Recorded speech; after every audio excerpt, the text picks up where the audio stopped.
Bonjour Stéphanie Jaroux. Bonjour Brigitte. Alors vous faites votre premier festival là? Oui, c'est mon premier festival d'Avignon avec mon premier spectacle, Bio et Barge, Tofu la semaine, Morito le week-end. Et pour l'instant, comment ça se passe? Vous avez des belles salles? Oui, ça se passe plutôt bien. On a une chance inouïe, le public est au rendez-vous. On a des salles qui se remplissent de plus en plus. Donc votre spectacle, c'est Bio et Barge. Ouais. Voilà. Et vous l'assumez bien, j'ai l'impression. Oui, on assume, c'est un petit peu toute l'histoire de notre génération, hein, les 30, quarantenaires, même cinquantenaires, une génération un peu ambivalente qui fait attention à ce qu'elle fait, à ce qu'elle mange, à comment elle se soigne, et en même temps qui n'est pas contre une petite cigarette ou un petit morito le week-end. Voilà. Et c'est comment ce personnage que j'incarne, la Green Girl, elle essaye un petit peu de se démener entre ces deux grandes familles. Voilà. Voilà, tout à fait. Donc vous passez par l'éducation de vos enfants et l'expérience bio. Ouais. Vous arrivez bien à marier tout ça? Le personnage, parce que j'incarne un personnage, une espèce de super-héroïne, mais un peu dans l'autodérision. Parfois elle y arrive, puis parfois elle n'y arrive pas. L'allaitement, ça déborde, la coupe menstruelle, elle la met mal.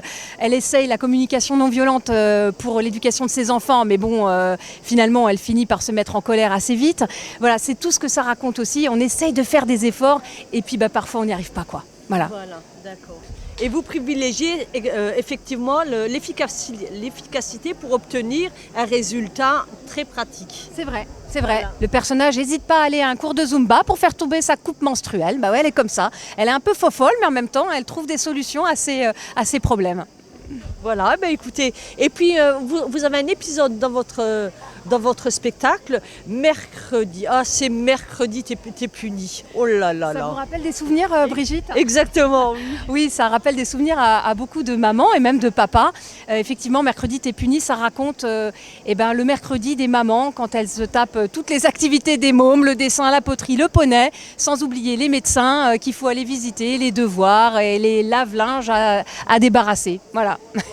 Et puis c'est finalement, les mamans se rendent bien compte, c'est du travail, mais l'entourage, pas tellement. Non, ça parle avec beaucoup d'autodérision et surtout c'est vraiment un ton très décomplexé de la charge mentale. C'est-à-dire que oui, les femmes sont encore très dans le quotidien, à gérer le quotidien. C'est pas un spectacle anti-homme, mais ça traite quand même de la place de la femme dans la société. Ouais, tout à fait. Voilà, tout à fait. Et puis par contre, donc au niveau du festival, là on en a déjà bien parlé. Est-ce que vous avez d'autres projets? Parce qu'il me semble que je vous ai vu à l'affiche sur Paris aussi. Alors j'ai terminé Paris.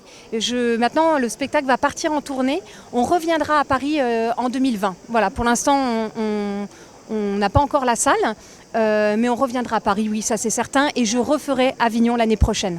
Voilà. C'est sûr aussi. C'est comme vous avez, à mon avis, jusque maintenant, du bon succès, vous faites de très belles salles. Donc pourquoi pas à l'année prochaine alors? Oui, complètement, à l'année prochaine avec toujours le même enthousiasme. Et j'espère que le public sera toujours aussi nombreux pour venir découvrir cet univers un peu barré. Voilà. Écoutez, je vous remercie. Est-ce que vous pourriez montrer au moins votre tenue? Bien sûr. Comme vous êtes belle. La tenue de super-héroïne. Voilà. Super. GG. GG, super GG. Voilà. Je vous remercie et puis à très bientôt alors. Merci beaucoup. Voilà.